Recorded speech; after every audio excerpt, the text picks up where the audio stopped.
Open your ears and lube up your butthole. It's time for the What Do We Call It podcast. Now, here's your host.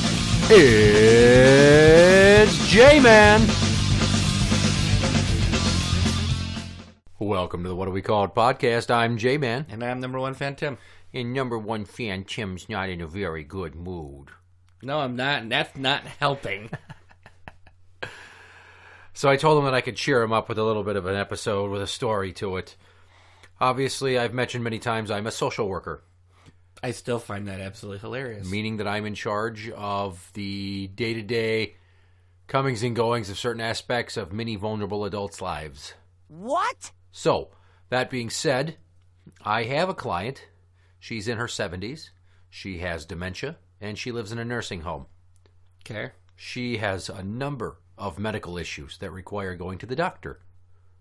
But she does not want to go to the doctor. I can't force her either. That's the fucked up part. So they have scheduled numerous appointments for her over the months, and she will always say, no, I'm not going. So they cancel, and they bump it back. Now, this is a woman who let herself get to the point of having sepsis. She was in such bad shape before she got to the nursing home. For those of us, like me, who don't know what the hell that is, what is that? Her body's just full of fucking infections. It's poisoning itself because there's something. Like, she had a bad kidney infection that was poisoning her. Sounds to me like she just wants to go. Well, anytime you ask her about how she feels, she'll say, I'm fine. Don't ask me about it again. Or you'll try to tell her she's got this going on. No, I don't. I know my body and you're not getting my money. And I'm like, Jesus Christ. Is she related to Scrooge McDuck? I don't know. I've had to say to her, I'm like, you're talking about money. I'm talking about your health. This is not a business transaction. And she's like, I don't pay you for that. I'm like, you don't pay me at all. I work for a company, not you. I represent you, not I'm employed by you, so slow your roll. A few months ago, she felt so lousy that she asked to go to the hospital. And I went, holy shit, I feel like I should buy a lottery ticket. You probably should have.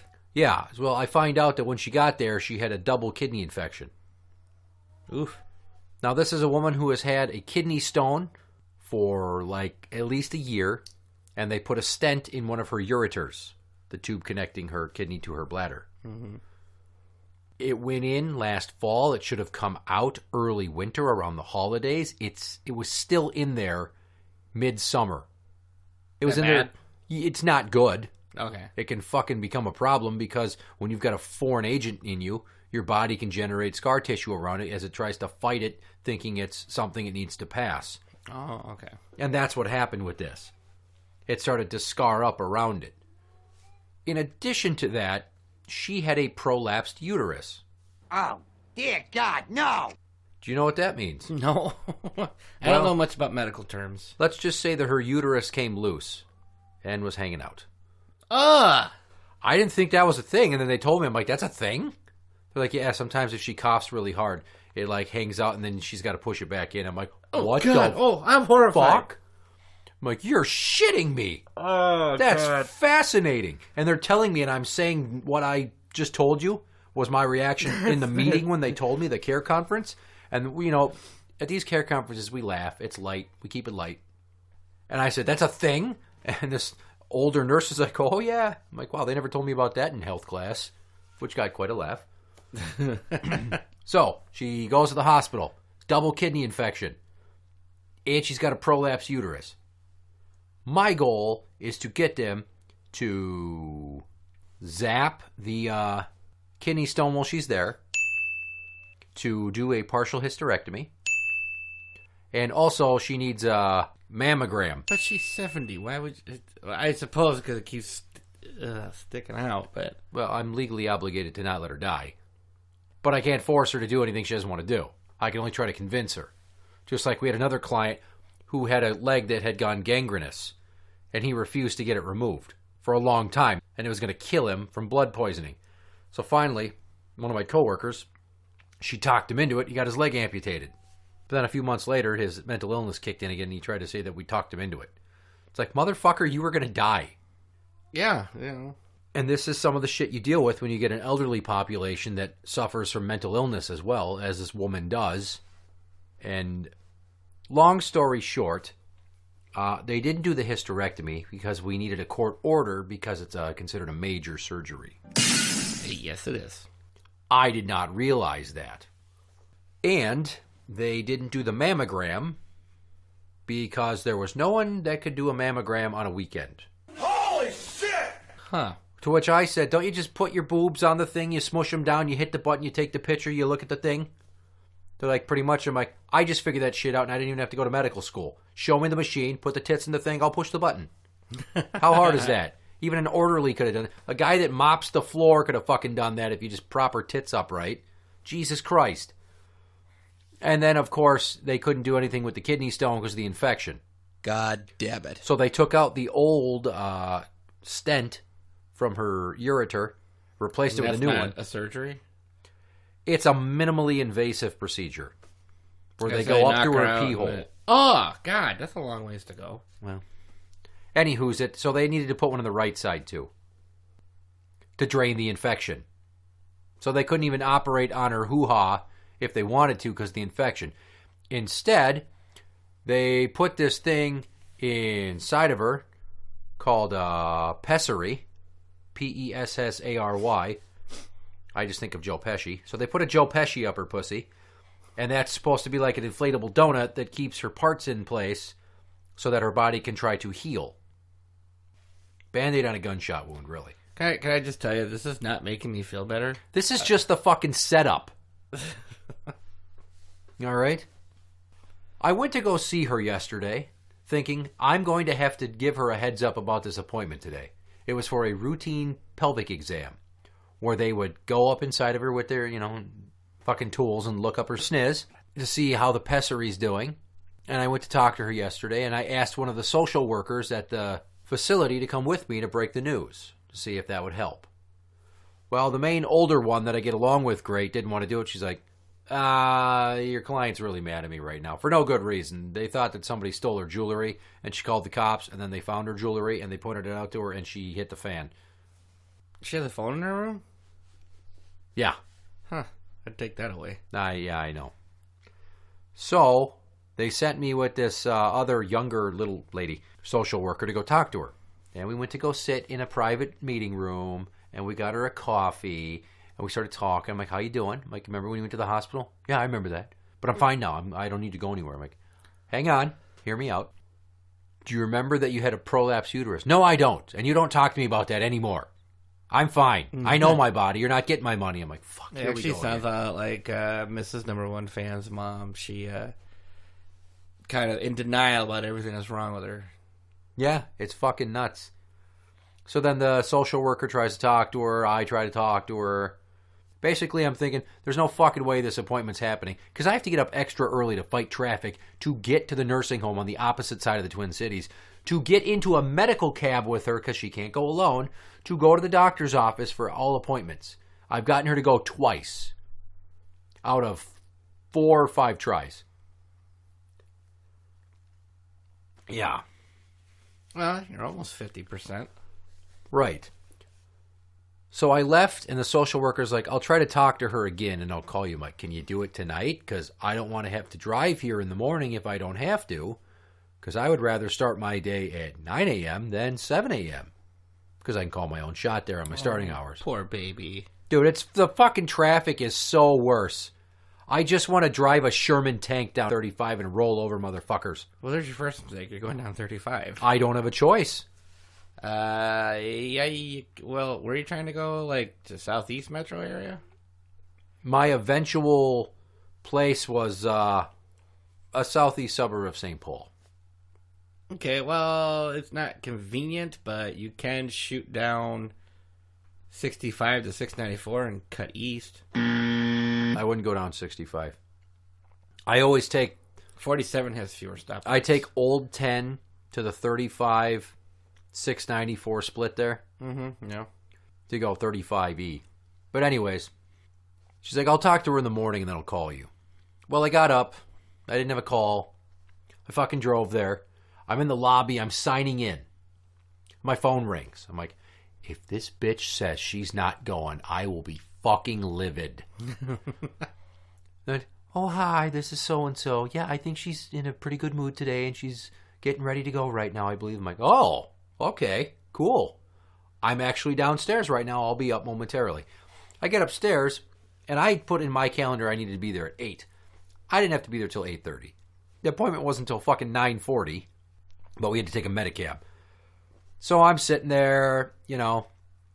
She's like, where are we going? I'm like, well, we're just going to go to this doctor's checkup. It's just like a pelvic exam. She's like, oh, okay. We kill some time. I make some other phone calls while she goes and has a coffee. I'm like, go have a coffee to calm down and kill some time. Can this woman walk and stuff, or is she like wheelchair? Yeah, she can walk. Okay. So I make some phone calls. It's about time to go. I'm standing outside waiting for an airport taxi. Normally they're maroon in color.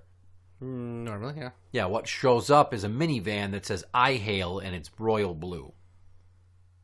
Royal blue. Yeah.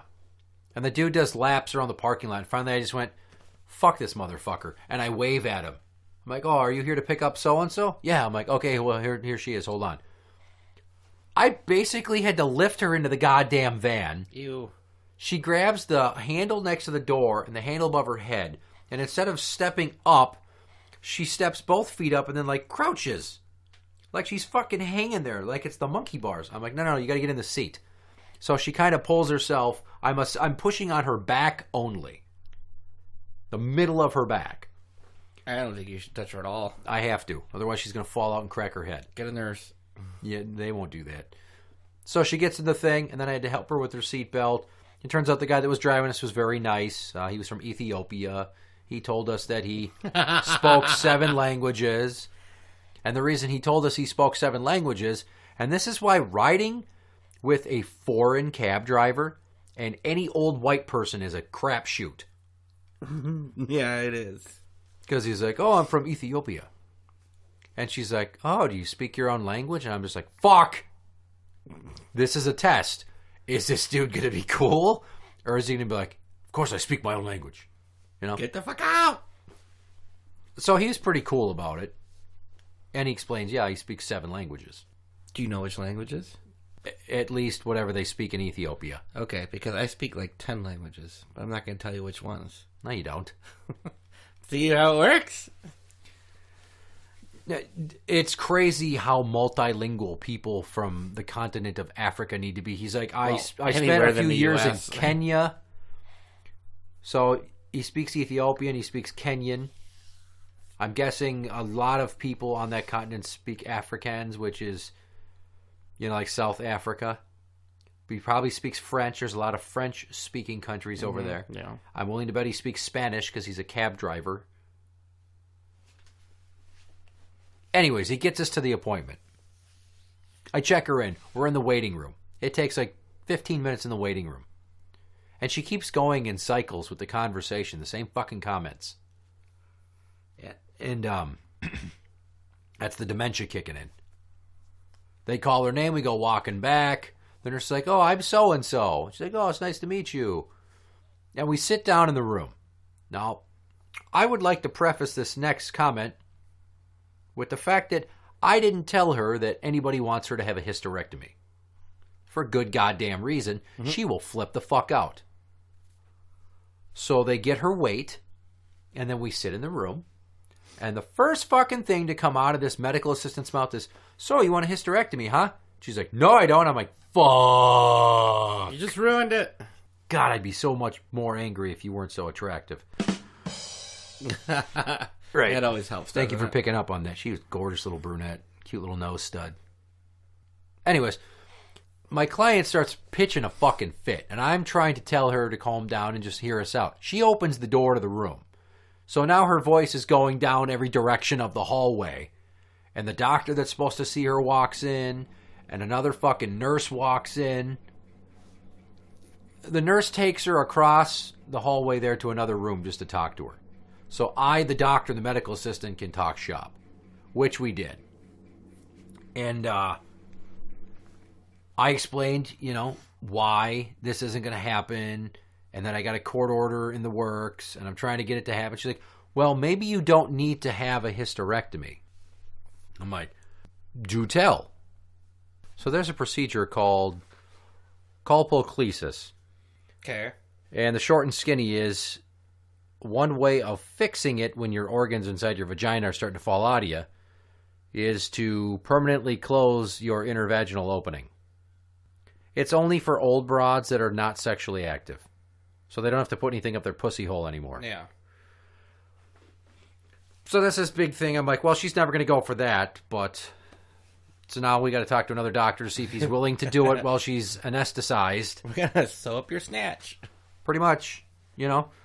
And this is a woman that doesn't want to fucking do this. So she's making a scene, and we have the conversation. It's time to go. She's like, I want to go back to the nursing home. I'm like, we're going to go.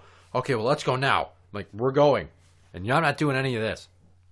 Okay, fine.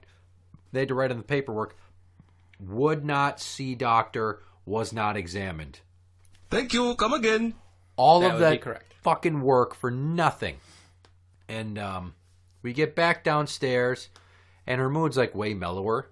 And we're just standing around. Like, I'm on the phone for almost 8 minutes, I bet you, on hold, waiting for the taxi company switchboard operator to pick up so that I can make sure the ride's coming. Mm-hmm. Here's where the story starts getting all kinds of interesting. Because we're waiting by the front door, which is next to the pharmacy. And there's a lot of people coming in, and the majority of them seem to be women, younger women, getting these smaller, flatter bags. Not bottles of pills, presumably birth control. Mm-hmm. My clients are like, well, where's the taxi? I'm like, I have to call the taxi. Well, you need to call them now. I'm like, I'm on hold right now. I wanted to be like, shut the fuck up. I'm calling the fucking taxi. I swear to God that if you don't knock it off, I'm going to take off my belt and choke you to death. I wanted to say that. I did not. Because you want to have a paycheck. Correct. And then out of nowhere, this other chick and this dude, who they look like they clearly live in an efficiency apartment and eat off the floor, are standing in line for God knows what meds at the pharmacy. The line's getting pretty deep. There was this other woman that was in line there. And this adorable little white kid, blonde hair, perfect Aryan child. I'm saying that not because I'm a Nazi, just describing him because you say Aryan, you envision blonde hair, blue eyes, master race, perfect people. What? I picture Hitler with his brown hair, but okay. Right. So this kid, he's wearing little Mickey Mouse pajama pants and a red sweatshirt. And I see him go running to push the handicap door button. And out of the corner of my eye, I see him go down as I hear this. This fucking kid trips, face plants into the wall, bounces off, and I had been on my phone checking emails. I had to fucking hold my laughter so hard. And there's all these people that are... actual wall? Dude, he headbutted that fucking wall just underneath the handicap button. Oh. It was hilarious. And I wanted to be like, dude, walk it off. Quit your crying, pussy. But I didn't because it's not my kid. And his mom thankfully didn't look around because I think she knew that people were trying to hold their laughter in. Because it's adorable. He starts crying. There was a delayed reaction oh my God, what happened? And he's like, Mommy. Attention, it's time to start crying.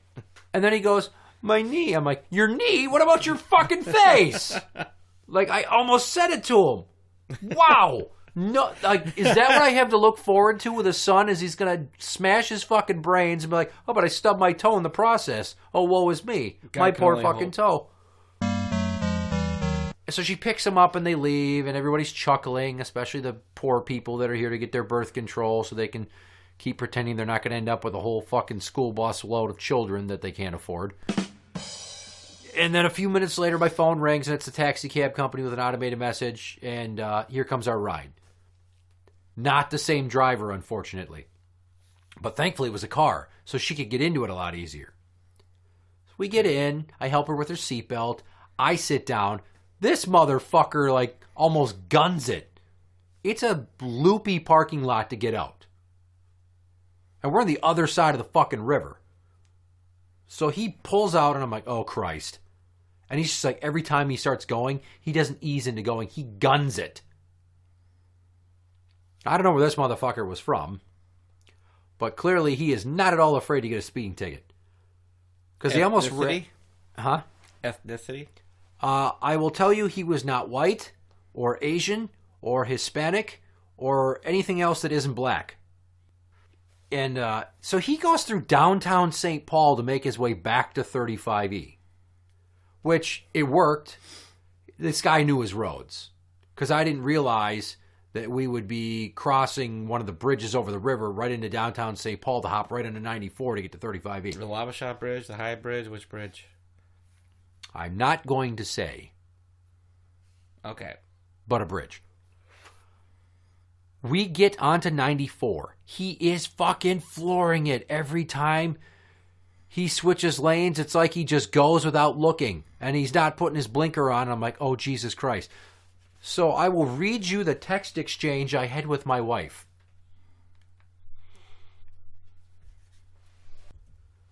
My wife, did she go? Yeah, but the med assistant said the word hysterectomy and all hell broke loose. The wife says, oh, great. I'm like, yeah, I didn't fathom they'd bring that up and she'd refuse so fast and not be seen or examined. I'm like, so yeah, it was like a regular fucking walk in the park. And immediately after the kid hit the wall, I'm like, on a lighter note, a kid just ran into a wall right in front of me. And she's like, wow, how old? I'm like, 4, maybe 5. He cried, I laughed. His mom picked him up. I muttered, walk it off, bud, to myself. I'm in an I-Hail cab now with the client, probably going to die. She's like, what? I'm like, driver thinks he's in the Indy 500 apparently. It's making it hard to hold my farts in. Because I really had to fucking fart.